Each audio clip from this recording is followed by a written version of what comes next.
할렐루야. 우리 앞분들과 인사하실 때 주님 다시 오실 때까지 믿음으로 이겨냅시다 이렇게 한번 인사하실까요? 예. 중간에 낙오하시지 말고 한 분도 빠짐없이 천국문에 이르시기를 주님의 이름으로 축원합니다. 지난 한 주간 오랜만에 잘 쉬고 돌아왔습니다. 물론 일정이 없던 것은 아닙니다만 목회를 40년 하신 선배 목사님 성역 40주년 기념식에도 참석해서 축복하는 시간을 가졌고, 또 졸업한 웨슬리 신학대학원 미주에 있는 동문들, 한인 동문들과 함께 좋은 시간을 갖고 돌아왔습니다. 학생일 때는 총장님과 교수님들의 수업을 들으면, 강의를 들으면 부담이 됐는데 이젠 졸업하고 나니까 그것도 전혀 부담이 없더라고요. 선후배 목사님들과 이런저런 이야기를 나누면서 기승전, 결은 항상 교회 이야기로 끝나는 것을 경험하게 되었습니다. 목사들이 교회 외에는 이야기할 게 없다는 것이겠죠. 교회는 주님의 몸입니다. 우리는 머리 대신 그리스도와 연결되어 있는 각 지체들이죠. 때문에 무엇을 하느냐 안 하느냐 행위의 문제가 아니라 우리가 어떠한 존재인가가 중요한 것이다 라고 생각하게 됩니다. 이어지는 연속설교 오직 성령의 열매, 오늘은 두 번째 말씀을 나누려고 하는데, 참 포도나무이신 주님께 우리가 붙어있는 가지라면 마땅히 우리 가지에서는 성령의 열매가 맺어야 하지 않는가라는 그런 뜻에서 말씀을 나누고 있습니다. 지난 주일에는 오직 성령의 열매 9가지 가운데 첫 번째 3가지의 열매들을 생각해 보았습니다. 사랑, 희락, 화평이죠. 오늘은 그 이어지는 3가지의 열매, 오래 참음, 자비와 양선에 대해서 말씀을 묵상하려고 합니다. 성령의 열매 가운데 4번째 열매는 오래 참음입니다. 공동 번역 성경과 새 번역 성경은 이 오래 참음을 인내라고 번역하고 있습니다. 사전의 뜻을 보면 오래 참는다는 것은 감정을 거스리는 것을 견뎌내는 속성이라고 정의합니다. 이러한 것은 어떤 누군가를 해치려고 하는 나쁜 뜻, 악의를 이를 악물고 참아내야 한다, 이런 뜻이기보다는 단순히 참는 것이 아니라 안정된 마음으로 오래 견뎌내는 것을 뜻합니다. 이것은 오래 참는 것을 잘 하기 때문이 아니라, 잘 참아내는 사람이기 때문에 하는 것이 아니라, 하나님을 믿는 사람들은 모두가 다 맺어야 할 열매라고 오늘 바울은 우리에게 가르치고 있는 것입니다. 로마서 5장 3절로 4절에 보면, 다만 이뿐 아니라 우리가 환난 중에도 즐거워하나니 이는 환난은 인내를, 인내는 연단은 소망을 이루는 줄을 알미라고 했습니다. 어떤 사람은 잘 참는 사람이 있어요. 그러니까 잘 참는 성격을 가지고 있으니까 참아도 되고, 나는 못 참는 성격이니까 참을 수 없다라고 말해서는 안 된다는 것입니다. 성령께서 내주하시는 거룩한 성령의 전으로 살아가는 우리 모두는 능히 오래 참아야 한다는 것이죠. 우리 한국말은 쉽지가 않죠. 뉘앙스에 따라 좀 해석이 달라지기 때문에 한국말은 잘 들어야 됩니다. 그렇죠? 예를 들어 길을 물어보면 미국 분들은 왼쪽으로 턴해서 얼마를 가다가 뭘 만나면 오른쪽으로 턴하고 이렇게 아주 구체적으로 가르쳐 줍니다. 근데 한국 분들에게 길을 물으면 어떻게 보통 얘기하냐면 그냥 조금만 가면 나옵니다. 이렇게 대답을 합니다. 그러면 답답하니까, 아니 몇 분 정도 가야 됩니까? 몇 마일 정도 가야 됩니까? 그러면 그냥 쭉 가면 된다니까요. 그러면서 짜증을 부리죠. 그 대답을 가지고 어딘가를 찾아간다는 건 쉽지 않습니다. 얼마를 가야 하는지 모르기 때문입니다. 그렇다면 오래 참으라고 했는데 얼마나 오래 참아야 한다는 것입니까? 오래 참는다는 것은요, 영원히 참는다는 것을 의미하지 않습니다. 마태복음 24장 13절에 보면 끝까지 견디는 자는 구원을 얻으리라 이렇게 말씀하셨죠. 바꿔 말하면 끝이 있다는 이야기입니다. 여러분 생각해 보세요. 끝이 없는 일을 참을 수 있는 사람이 과연 누가 있을까요? 이건 끝이 없어. 그러면 우리는 중간에 포기할지도 모릅니다. 끝이 있기 때문에, 끝이 있다는 사실, 그것을 믿기 때문에 우리가 오래 참을 수 있는 것이지요. 오늘은 웨슬리 회심 기념 주일인데 특별하게 지키지는 않습니다만 존 웨슬리의 아버지도 목사님이셨어요. 그의 어머니는 수산나였죠. 그런데 존 웨슬리 아버지가 부인인 수산나에게 이렇게 질문했습니다.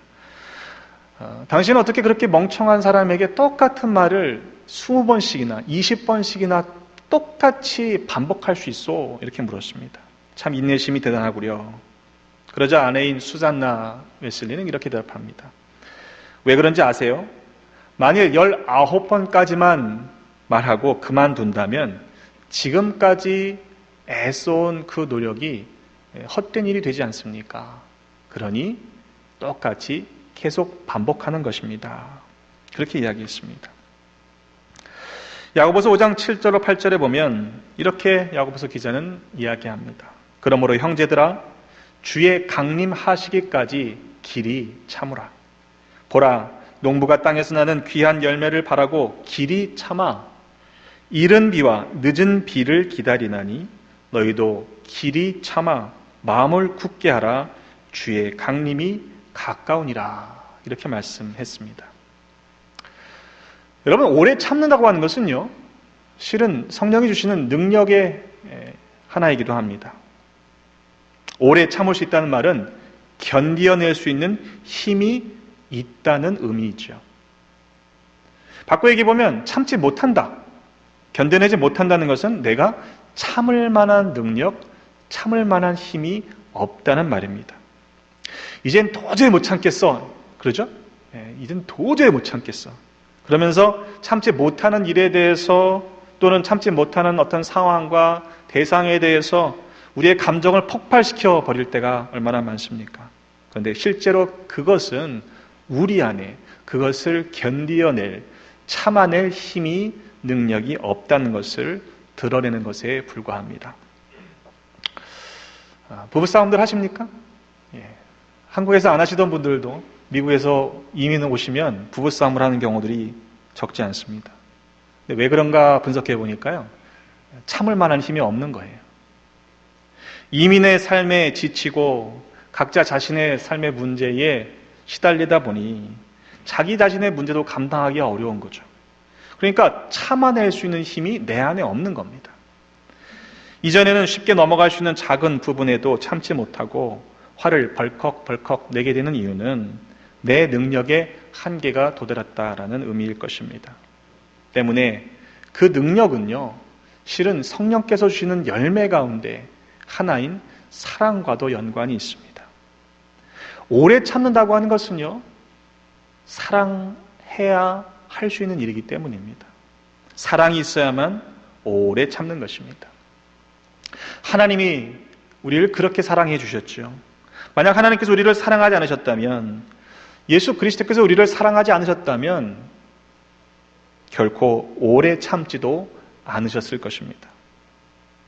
지난주에 성령의 열매의 첫 번째 사랑에 대해서 말씀을 나누면서 고린도전서 13장 사랑장에 대해서 우리가 말씀을 또한 상고했었죠.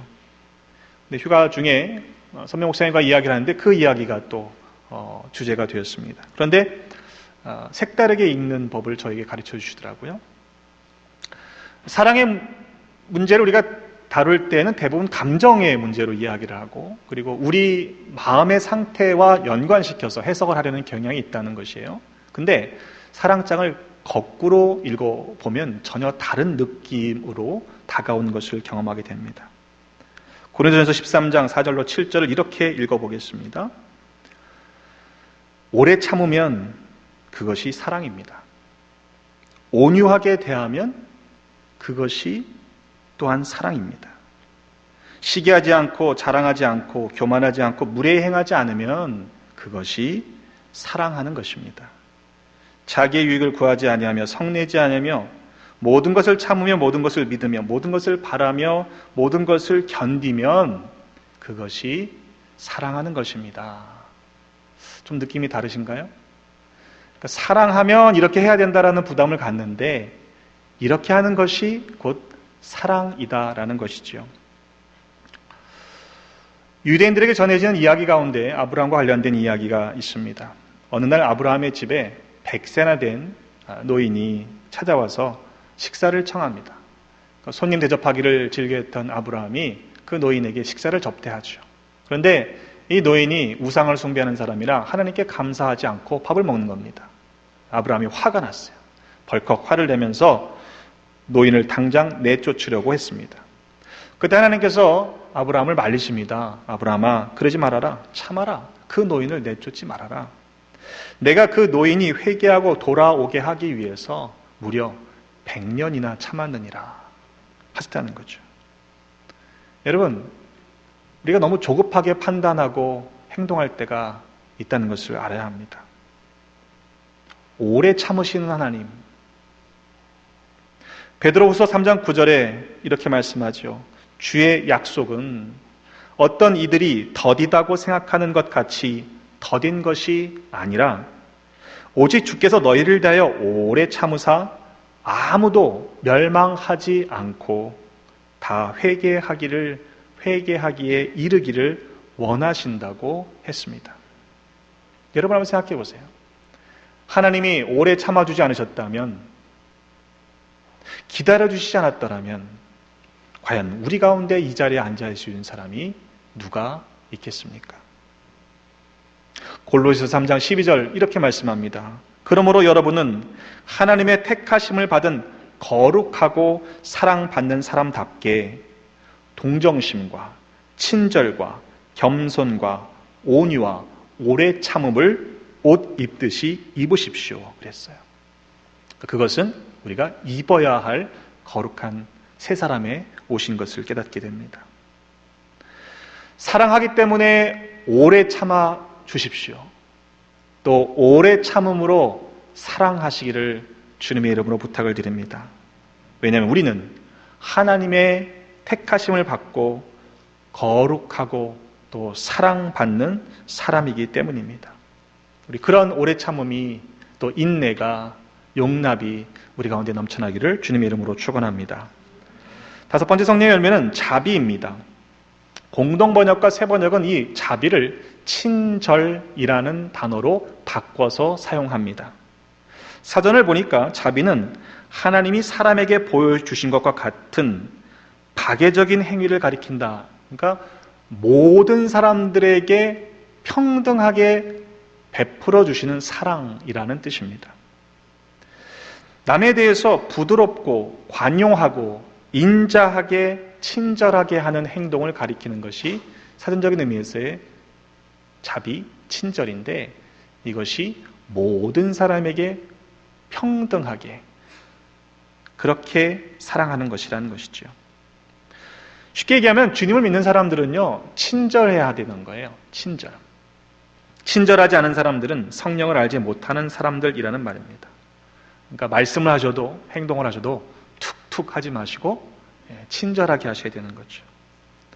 이 자비라고 번역된 헬라어 원어를 보면 로마서 3장 12절에 우리가 잘 아시는 말씀 가운데 그것을 선이라고 번역하는 같은 단어로 쓰고 있습니다. 그러니까 성령의 열매에 대해서 영문 번역을 보면 이 자비라는 단어가 온유라는 단어와 또한 혼용돼서 쓰여지고 있는 것을 보게 됩니다. 우리가 자비, 친절, 결국 이것이 섬기는 것과 연관되어 있는데 우리가 섬겨야 하는 것이 무엇이냐? 선대, 선한 마음으로 서로에게 대하고 섬겨야 하는 이유가 무엇입니까? 우리가 나그네 되었을 때 선대받았기에 선대해야 하는 것이지요. 우리의 친절에는, 우리의 자비에는 어떤 의도가 숨겨진 목적이 없습니다. 그것은 열매이기 때문입니다.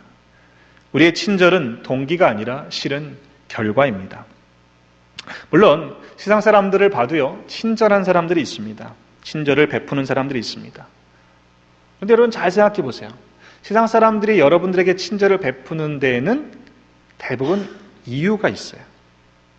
엄밀하게 말하면 결국 그 친절을 통해서 자기 자신들이 무엇인가를 얻고자 하는 것이 있기 때문에 친절을 베풉니다. 그 친절을 통해서 자신에게 이익이 되는 것이 있다는 이야기입니다. 어쩌면 대부분의 서비스 업체들이 그러한 친절을 베풀므로 뭔가를 주고받는 행위를 하게 되는 것이죠. 하지만 크리스천인 우리에게 원하시는, 기대하시는 바 그 자비는, 그 친절은 그러한 친절과는 다른 차원임을 알아야 합니다. 누가복음 6장 27절로 36절에 좀 길지만 예수님께서 이렇게 말씀하고 계십니다.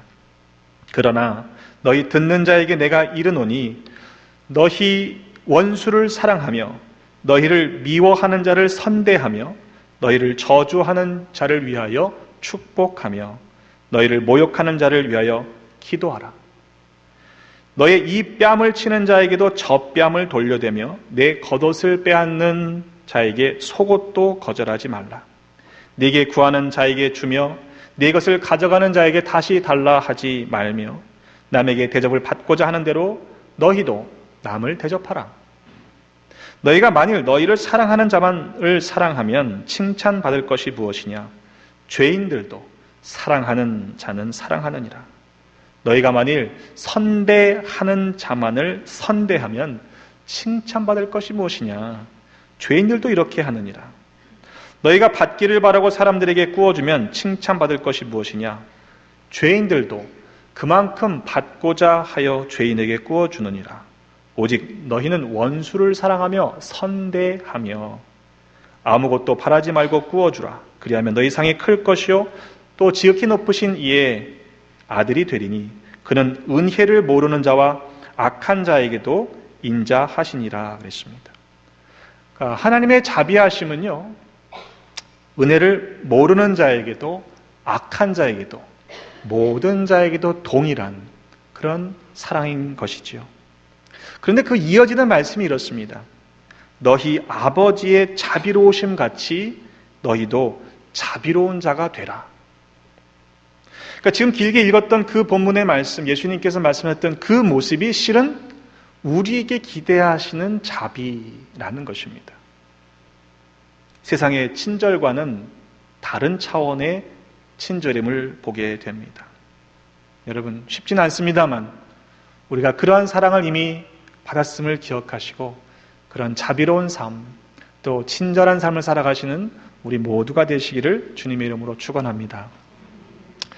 여섯 번째 성령의 열매는 양선입니다. 세번역과 공동번역에는 선행, 선함이라고 번역되고 있습니다. 선적인 의미로 보면 강팍한 영혼과 부자격자에게까지 선행을 베푸는 것을 의미합니다. 연관되어 있죠. 친절과.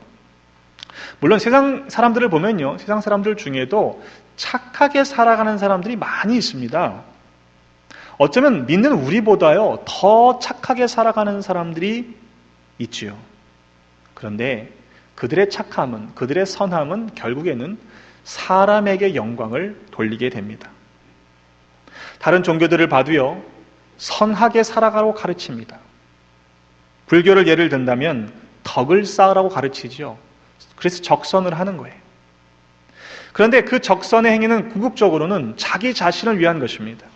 그렇게 덕을 쌓아야만 나중에 그들이 생각하는 윤회의 고리를 해탈할 수 있기 때문이라고 여기는 것이지요.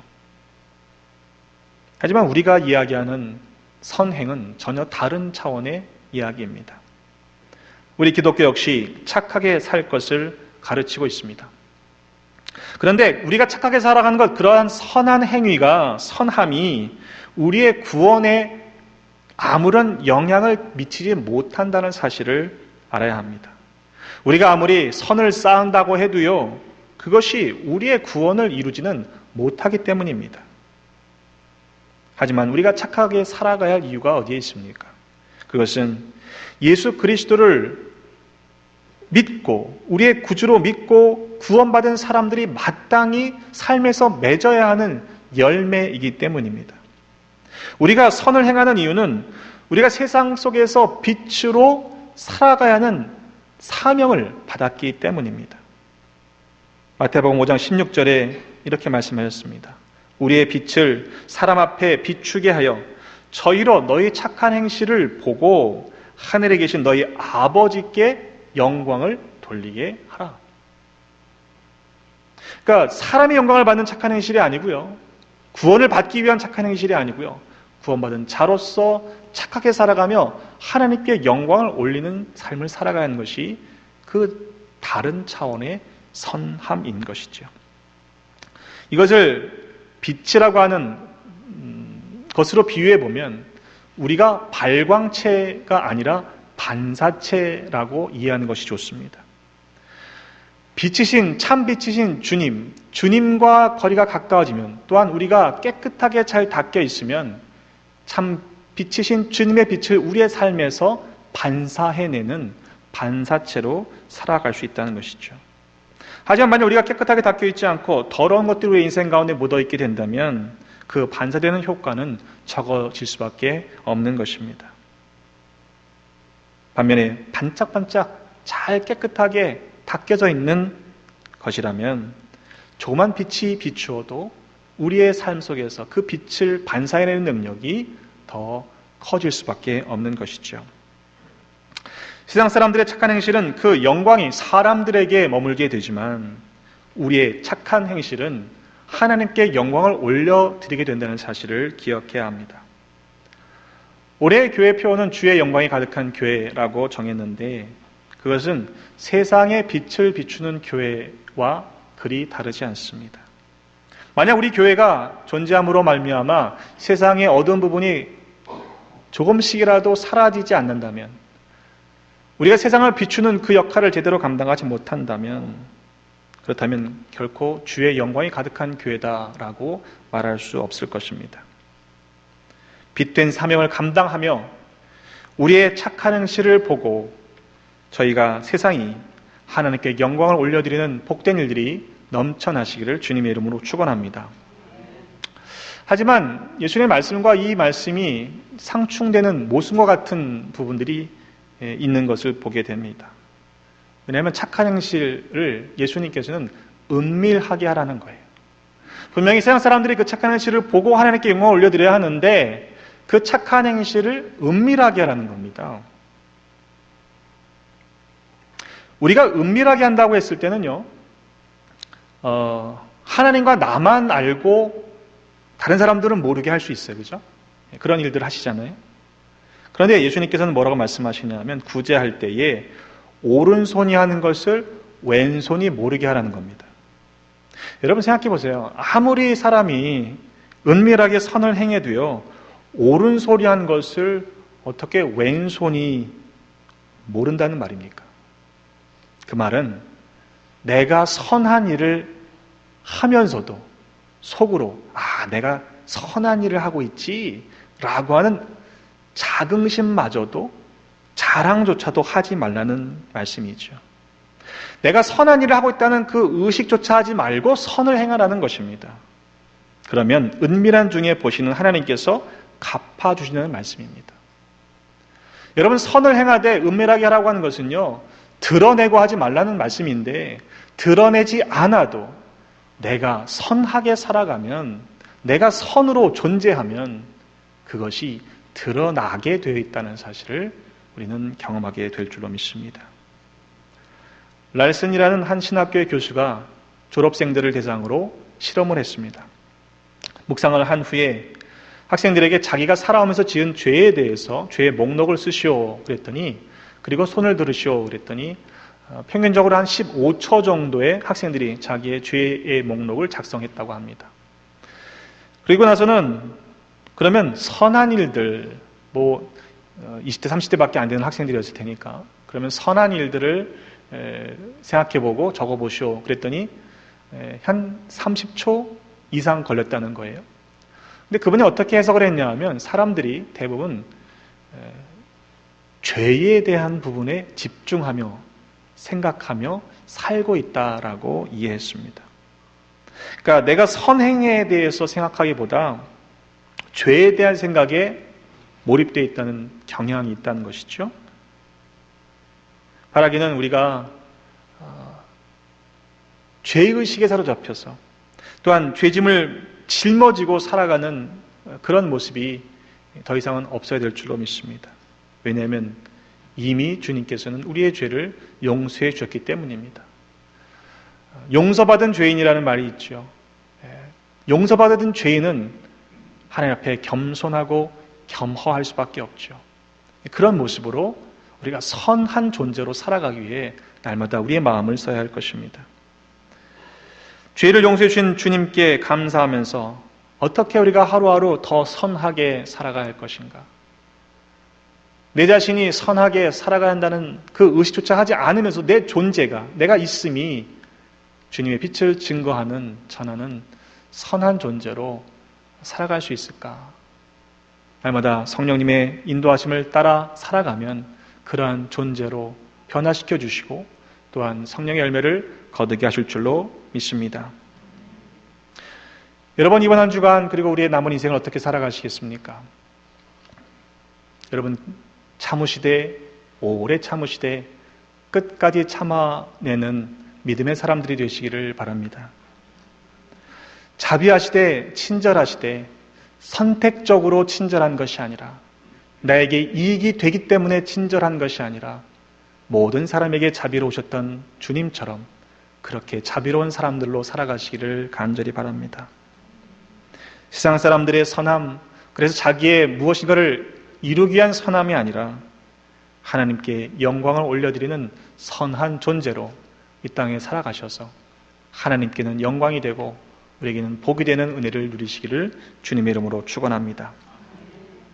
우리가 있음으로 인해, 우리가 존재함으로 인해 내가 있는 곳이, 내가 서 있는 곳이 더 하나님 보시기에 아름다운 세상으로 변화되는 그런 복을 우리 모두가 누리시기를 다시 한번 주님의 이름으로 축원합니다. 기도하겠습니다. 하나님, 우리에게 구원의 은혜와 자비를 베풀어 주셨으니 감사드립니다. 말씀대로 살아가기를 원하지만 그러나 여전히 세상의 정욕을 쫓아 살 때가 많았음을 고백하며 회개합니다. 세상의 빛으로 존재하지 못했음을 회개하오니 용서하여 주옵소서. 이후로는 빛 대신 주님을 붙여자 살아가므로 우리에게 비춰진 주님의 그 빛을 세상에 비추며 착한 행실을 통해 하나님께 영광을 올려드리는 거룩한 삶을 살게 하여 주옵소서. 이 땅에 참 빛으로 오신 예수 그리스도의 이름으로 기도하옵나이다.